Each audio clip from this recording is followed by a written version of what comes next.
Good afternoon dear learners. आज का topic रहेगा प्रोसेस ऑफ स्कूल मैनेजमेंट। जो स्कॉलर्स है जिन्होंने काम किया है as far as the educational area is concern, उनका ये मानना है जब हम प्रोसेस ऑफ स्कूल मैनेजमेंट की बात करते हैं उसमें पहला बेसिक प्रिंसिपल यही होना चाहिए कि कॉपरेशन होनी चाहिए और डेमोक्रेटिक वे में हर कोई काम होना चाहिए। दैट मीन्स जो पॉलिसी फॉर्मुलेट करते हैं, मैनेज करते हैं, वो डेमोक्रेटिक मैनर में होने चाहिए ताकि हर किसी को फ्रीडम मिले। पर्टिकुलरली वर्कर्स को, जो ह्यूमन ग्रुप है हमारा, उनको इतना फ्रीडम हो कि वो स्कूल को मैनेज करे एज पर देयर एबिलिटीज़ और वी कैन से कैपेसिटीज़। जो स्कूल मैनेजमेंट का प्रोसेस है ये वही बंदा मैनेज कर सकता है जिसमें वैसी क्वालिटीज़ हो, या हम कह सकते हैं कि एक स्किल्ड मैनेजर ही इस तरीके के प्रोसेस को सही से मैनेज कर सकता है। यहाँ पे हमें फिर से इशारा मिल रहा है कि काफ़ी ज़रूरी है होना मैनेजर में कुछ इम्पॉर्टेंट क्वालिटीज़ का, लाइक डेमोक्रेटिक लीडरशिप क्वालिटी उसमें होनी चाहिए, इतना एफिशिएंट होना चाहिए कि वो अप्रोप्रिएट टाइम पे अप्रोप्रिएट डिसीजन ले सके। दैट मीन्स उसको डिसीजन मेकिंग का स्किल भी होना बहुत ज़रूरी है। इसी कॉन्टेक्स्ट में हम कहते हैं एक मैनेजर वही सक्सेसफुल होगा अगर वो काम करेगा by following certain principles. One by one in important principles को समझने की कोशिश करेंगे। उसमें पहला आता है प्लानिंग। अगर हम सिंपल मीनिंग ऑफ प्लानिंग की बात करते हैं तो हम यहाँ पे यही समझते हैं जो भी एफर्ट्स, जो भी डायरेक्शन, जो भी वर्किंग सिस्टम या इवन जो भी एसोसिएट ह्यूमन ग्रुप्स जुड़े हुए हैं, सिचुएशन जुड़ी हुई है, इवन जो भी वहाँ पे ह्यूमन रिसोर्सेज अवेलेबल है in the form of aids, materials और डिफरेंट थिंग्स, ब्रॉडली हम यही समझ पाते हैं कि हमें पहले ही उनको प्रिपेयर करना होता है ताकि हम एकम्प्लिश कर पाए अपनी एम्स को, अपनी गोल्स को। हमें पहले ही उनको प्लान करना होता है। इस बात को और क्लियरली समझने के लिए आप अपनी लाइफ की एग्जाम्पल ले सकते हैं। अगर आप कोई भी काम करना चाहते हैं, जब तक आपने वो प्लान नहीं किया होगा तब तक हम एग्जीक्यूट उसको सही से नहीं कर पाएंगे। जब हमें कोई भी सिंपल से सिंपल काम करना होता है वो तब भी हम एग्जीक्यूट कर पाते हैं सक्सेसफुली जब हमने उसको प्रॉपर वे में पहले प्लान किया होता है। बिल्कुल उसी तरीके से हम यहाँ पे क्लियरली कह सकते हैं कि अगर हमें कोई भी टास्क अचीव करना है सक्सेसफुली, जहन में ये रख के कि मेरा गोल क्या है, वो तब भी सक्सेसफुल होगा जब हम पहले बाज़ाब्ता एक आउटलाइन फ्रेम करेंगे कि हमें प्लान को किस तरीके से आगे ले जाना है।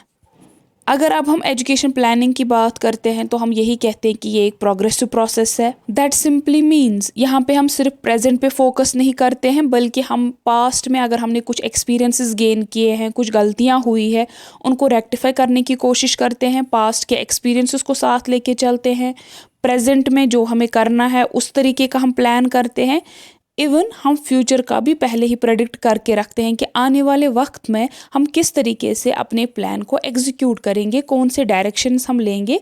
दैट मीन्स प्रोग्रेसिव हमने इसी कॉन्टेक्स्ट में कहा कि प्रेजेंट, पास्ट और फ्यूचर साथ में लेके चलते हैं। उनका एक्सपीरियंस, वहाँ पे हमने क्या क्या ऑब्जर्वेशंस ली है, उनको साथ लेके हम चलते हैं और वही बनाते हैं एक बेहतरीन एजुकेशनल प्लान।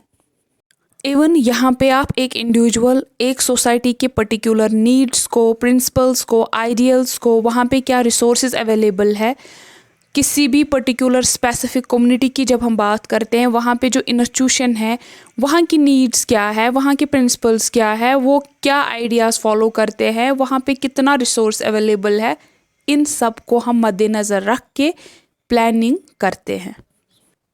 मोर ओवर जब भी हमें प्लान करना होता है किसी भी पर्टिकुलर इंस्टीट्यूशन के लिए, हमें कुछ सर्टेन कंपलसरी थिंग्स का ख्याल रखना होता है जिनको हम इग्नोर नहीं कर सकते हैं। सबसे इम्पॉर्टेंट है manager must have a clear idea of the goal of the plan. That means manager को ख्याल रखना है जो भी उन्होंने प्लान जहन में रखा है, जो भी हमें ऑब्जेक्टिव सेट करके रखा है, वो इस तरीके से फॉर्मुलेट किया होना चाहिए कि उसमें स्टेबिलिटी हो, उसमें डेफिनेटनेस हो। उसका मतलब क्या है, ये नहीं कि मैं बार बार प्लान चेंज करूं, बार बार ऑब्जेक्टिव ही चेंज करूं, तो उसकी वजह से हम कभी सक्सेसफुली एग्जीक्यूट ही नहीं कर पाएंगे जो भी हमने एम रखी होगी। दैट इसलिए हमने कहा कि क्लियर आइडिया होना चाहिए मेरा गोल क्या है जब मैं प्लान रख रही हूँ किसी भी पर्टिकुलर इंस्टीट्यूशन के लिए। नेक्स्ट वन है जब हमने गोल्स को सेट करके रखा, उसके बाद हम ब्रॉड आउटलाइन बनाते हैं उन सब एक्टिविटीज़ को जिनको हम चाहते हैं कि हम एग्जीक्यूट करें। साइड बाय साइड हम एक लिस्ट प्रिपेयर करते हैं और उसको हम मार्क करते हैं कि हमने कौन कौन सी एक्टिविटी जो हमने सेट करके रखी थी, कौन कौन सी हम सक्सेसफुली एग्जीक्यूट कर पाए। यहाँ पे आप देख सकते हैं स्लाइड्स पे यही लिखा है। Second one is after determining the aims, broad outline of activities must be made and a list prepare for their accomplishment.